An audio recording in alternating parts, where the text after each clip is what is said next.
নমস্কার বন্ধুরা, বাংলা ও বাঙালি রান্নাঘরে আপনাদের সকলকে স্বাগত জানাই। কদিন পর রথযাত্রা, আর তার জন্যে বানিয়ে নিলাম পুরীর খাজা। খেতে খুবই সুন্দর, বানানো খুবই সহজ। তাহলে চলুন রান্নাটা শুরু করি। প্রথমে এখানে আমি ময়দা নিয়ে নিয়েছি আর ময়দাটাকে চেলে নিয়েছি। এখানে আমি 3 বাটি ময়দা নিয়েছি আর তার মধ্যে নিয়ে নিলাম নুন আর দিচ্ছি ঘি। 3 চামচ ঘি দিচ্ছি, আপনারা চাইলে তেলেতেও করতে পারেন। ময়ানটাকে ভালো করে শুকনো অবস্থাতেই মিশিয়ে নিচ্ছি। মেশানোর পর হাতে ডালা যদি পেকে যায় তাহলে বুঝতে পারবে পারফেক্ট ময়ান হয়েছে, আর খাস্তাও কিন্তু ভালো হবে। এবার জল দিয়ে ভালো করে ঠেসে নিচ্ছি। এখানে আমি নর্মাল টেম্পারেচারের জল নিয়েছি। এবার ভালো করে মেখে নিচ্ছি। মাখা হয়ে গেলে 15 থেকে 20 মিনিটের জন্য রেস্টে রাখবো চাপা দিয়ে। ঢাকনা খোলার পর আবারও ভালো করে মেখে নিচ্ছি।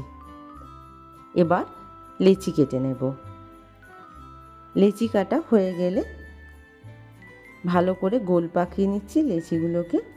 এবার রুটির আকারে বেলে নেব। গোল গোল করে রুটির আকারে বেলে নিচ্ছি, আর এতটা পাতলা হবে যাতে হাত দেখা যায়। এই দেখুন, হাতটাও দেখা যাবে। এবার একটা বাটিতে সাদা তেল নিয়ে তার মধ্যে কর্নফ্লাওয়ার দিয়ে ভালো করে আমি মিশিয়ে নিয়ে একটা ঘোল বানিয়ে নিচ্ছি। এবার রুটির উপরে ভালো করে ঘোলটাকে স্প্রেড করে দিয়ে আবার একটা রুটি দিচ্ছি। এইভাবে টোটাল 5টা লেয়ার বানিয়ে নিচ্ছি। তাতে ভালো খাস্তা হবে আর সুন্দর হবে খেতে। এবার গোল পাকিয়ে নিচ্ছি রোলের মতো করে। এবার শেপ করে কেটে নেব। যতগুলো লেয়ার করবেন তত বেশি সুন্দর হবে দেখতেও আর খেতেও।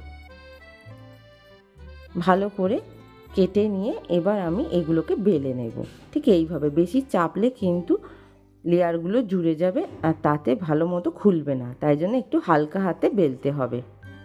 বেলা হয়ে গেলে এখানে আমি চিনির ঘোল বানিয়ে নেব। ওই জন্য 1 বাটি চিনি নিয়েছি আর হাফ বাটি জল। যে বাটিতে চিনি নেবেন তার হাফ বাটি জল নেবেন। ভালো করে গ্যাসের ফ্লেমটা হাইতে রেখে চিনিটাকে রস করে নিচ্ছি। ফুটে গেলে এর মধ্যে দিয়ে দেব আমি 4 থেকে 5টা ছোটো এলাচ। রসটাকে বানিয়ে নেব। হাতে দিলে একটা যদি তার হয় তাহলে বুঝতে পারবেন রসটা পারফেক্ট হয়েছে। আর একটা কড়াইতে নিয়ে নিচ্ছি রিফাইন্ড অয়েল, আর তেলটাকে করে গরম করে নেব। গরম হয়ে গেলে গ্যাসের ফ্লেমটা লোতে রেখে খাজাগুলো দিয়ে দেব। এবার উল্টে পাল্টে দুদিকটাই ভালো করে ভেজে নেব। লোতে রেখে ভাজলে তাহলে দুদিকটাই ভালো মতো ভাজা হবে আর ভেতরটাও ভালো মতো ভাজা হয়ে যাবে। এখানে লাল হয়ে গেছে, এবার আমি তুলে নেব। ভালো মতোই ভাজা হয়ে গেছে দুদিকটা, আপনারা দেখতেই পাচ্ছেন। এবার তুলে নিচ্ছি। এইভাবেই ভেজে নিতে হবে বাকিগুলো। ঠিক বাকিগুলো একইভাবে ভেজে নিচ্ছি, আর গ্যাসের ফ্লেমটা লোতে রাখলে ভেতরটাও ভালো মতো ভাজা হবে। একটা খাজা হাতে নিয়ে দেখিয়ে দিচ্ছি কি সুন্দর লেয়ারটা ভাজা হয়েছে। এবার বাদ বাকিও ঠিক একইভাবে ভেজে নিতে হবে। হয়ে গেলে প্রত্যেকটা এবার রসে দিতে হবে। ঠান্ডা হয়ে গেলে খাজাগুলো আমি রসের মধ্যে দিয়ে দিচ্ছি। রসটা হালকা গরম থাকবে আর খাজাটা ঠান্ডা হয়ে যাবে, তখন কিন্তু দিতে হবে। দিয়ে একটুখানি নেড়ে চেড়ে একটু রসের মধ্যে চুবিয়ে নিয়েই 2 থেকে 3 সেকেন্ডের মধ্যে তুলে নেব খাজাগুলোকে। খাজা রেডি, বাড়িতেই বানিয়ে নিতে পারবেন এবার পুরীর মতো খাজা। খাজার টেস্ট কিন্তু পুরী থেকে আনা খাজার মতোই টেস্ট। আর এইটাকেও আপনারা 1 সপ্তাহ 2 সপ্তাহ রেখে আরামসে খেতে পারবেন, টেস্ট বজায় থাকবে।